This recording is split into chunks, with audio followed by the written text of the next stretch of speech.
سلام علیکم. علیکم سلام، خوش آمدین با برنامه صدای مردم. بله بفرمایید.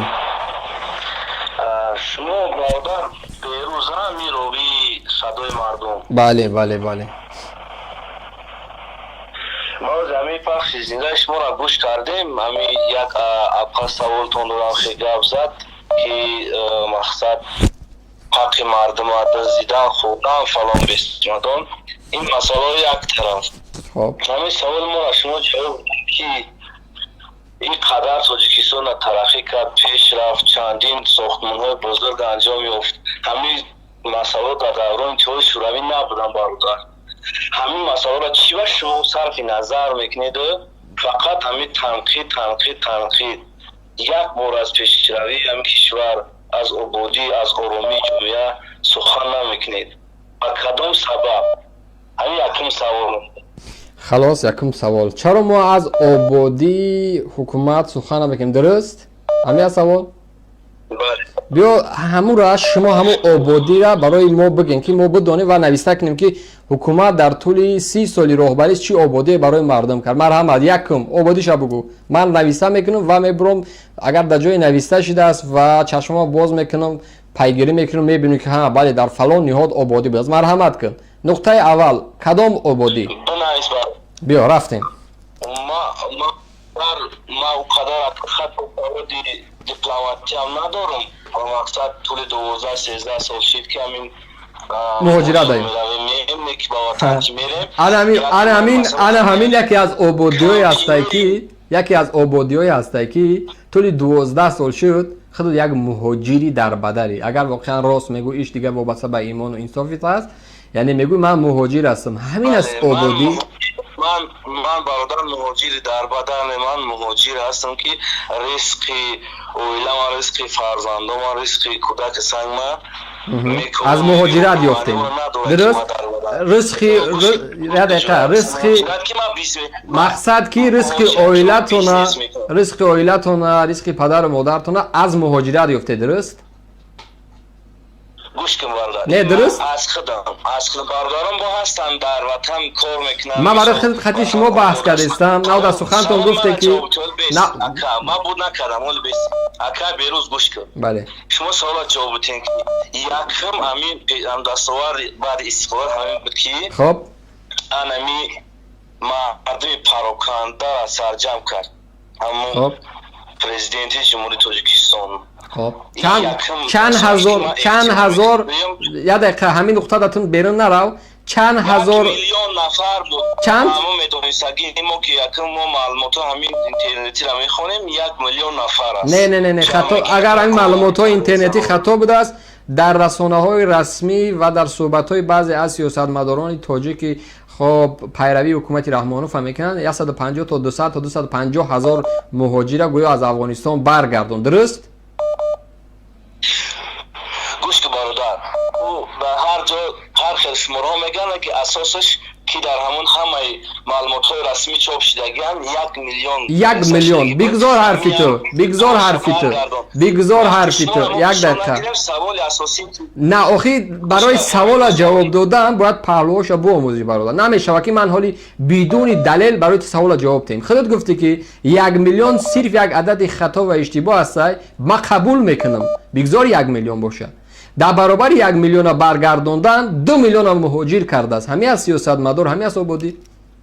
انا که گوش که کبیر در همین سوال تا نکه بسته. انا که ما در این گفت جواب دارم که مهاجر برادر در تمام کشورهای دنیا هست. بدون مهاجر یگان کشورهای ترقیات دنیا هم نمیتونن. خیلی است که این جهان اشغال کرده. اما ولی بلکه لیکن مهاجر تا مهاجر داره.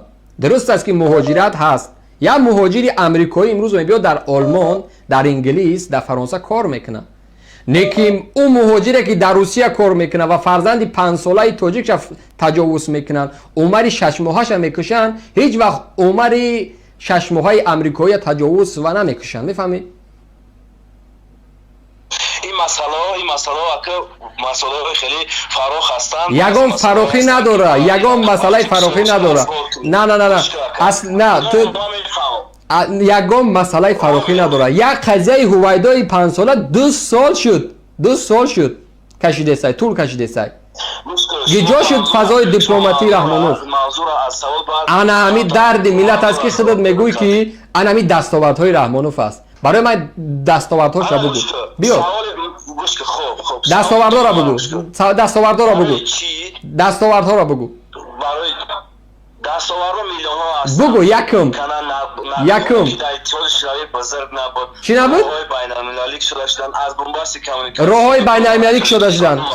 خلاص راههای بین المللی شده شدن. یک راهی که دوشنبه رو با ولایت سوخت پیوست میکنه، شرکتی که به داماد رئیس جمهور ربط داره و تا امروز 10 سال اخیر 1 درم در بودجه کشور نلاگ نسپرده است. همین راه رک شده است.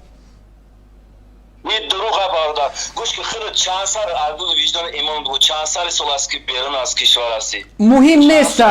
من بگذار 100 سال باشه بیرون از کشورم. از کجا میدونی؟ بچه بحثی که پارلمان من اون چیزی که میگم از سخنهای وکیلان پارلمان که نمایندای خلق است میگن. وکیلان پارلمان در صحبت در برنامه 2020 راجع به این نقطه سخن کردن، نقطه گذاری کردن که از زبان مردم میشنوید. وکیلی بچه رسانه بدرو رسانه خاور رادیوی رسانه خاور که ربط داره به حکومت رحمانوف. اگر خودت یکم ترک دیدگاه و عقل داشته باشه هیچ وقت فکری یا که تصدیق پارلمان را رد کردن نمیتونی. من از زبان کوچه نمیگم، از زبان وکیلان پارلمان میگم. مردکی خوب وکیلان پارلمان در سال 2020 من شما را میفهمم. خب تحلیلای شما را این گپ و مهنتای شما را ما میفهمم. بارم که گوش میکنم، من گوش کرده استم. نه که من همین سوال اولم همین بود که از پیش همین برنامه را پیوست کردم تو همین بود که نه این سوال جواب ته. این سوال جواب ته. من سوال دین در نمیگذارم. مهنتی سوال اساسی من همین سوال با سوال اساسی رسیدن، با سوال اساسی رسیدن باید سوالای قبلی برای مدادی من جوابش از خودت بگیرم. خودت گفتی که حالی دستاوردها را برای من نگفتی. دستاوردها را نگفتی. بس مهاجرتمون من در مسئله مهاجرت برمیگردم. حتما سوال خودت جواب میتم. برای من اما دستاوردهایی که گفتی که رحمانوف در طول 28-30 سال کرده است برای من یگان تاش ذکر نکردی. راه گفتی. من برات اسناد آوردم که اصلا راه با پول خارجی ساخته شد، شرکت در انگلیس ثبت نام شده است، ربط داره به داماد رئیس جمهور رحمانوف شوهر آزاده رحمان. 10 سال اخیر 1 درم به بودجه کشور انداز نمیسپاره، از تمام باج گمرکی انداز آزاد است. من برات گفتم. پس این سوالی که دادی جوابش گرفتی. سوال دوم همه از خود تا بزرگ همه نالاگ هم میسپاره بدون نالاگ. خیلی معلومات نداری. هموطنایی که یک بار اگر لطف کرده کامنتار هم بخونی میشه و هموطنایی که در کامنتار صدای این برادر را میشنوین یک بار حرفی مرا اثبات بکنین که همین نقطه در پارلمان کشور ذکرش نشده است. حتما بعد از برنامه درو کامنت های مردم را بخون. سوال دوم دستاوردهای دیگر. سوال قبلی ما را جواب بده. برای چی شما همین هر موضوع یک از همین موضوع اساسا پرینسیپ موندگین فقط مهاجر مهنتی شما این مردم از وطن دور دیدین، از بعض کم معلومات و سیاست ها دور دیدنش موریچه اساسی با کدام مقصد تیار کرده سین؟ چی مقصد دارین مهاجر مهنتی را روز تو بگاه مهنت میکنه بیچاره شما امروز سر من بیرون کرده گشتین که انا وطن ای خیل انا وطن او خیل. بعضی بیچاره 10-12 سالشی رفتگی نیستن. از کجا اینا که وطن چقدر با چیده است پیش رفته است، تینجی آرامی است، مردم آرام است. وقتی که انا تمام مسئله مهاجرت حرکت سیاسی گروه بسیار حرکتی است که از داخل مهاجرات تشکیل شده است. ما همه وقت میگیم ما با مهاجرات هستیم. سوال یکم زمانی که چیپتای هواپیما 45-50 هزار روبل روسی است، من در یکی از برنامه ها به خاطر ان همین مهاجرات به خاطر ان همین مظلوما بلند شدم، کافت و کاب کردم، وقت صرف کردم اسنادهای را برای شما پیشنهاد کردم که ای مردم این حکومت غم این مهاجر نمیخوره. یک چیپتای هواپیما با قرقیزستان، با قزاقستان، با ازبکستان قیمت تا 25,000 مسافه راه عین تاجیکستان است، اما برای تاجیکستان یک چیپتای هواپیما 45,000 است. انصاف کجا است؟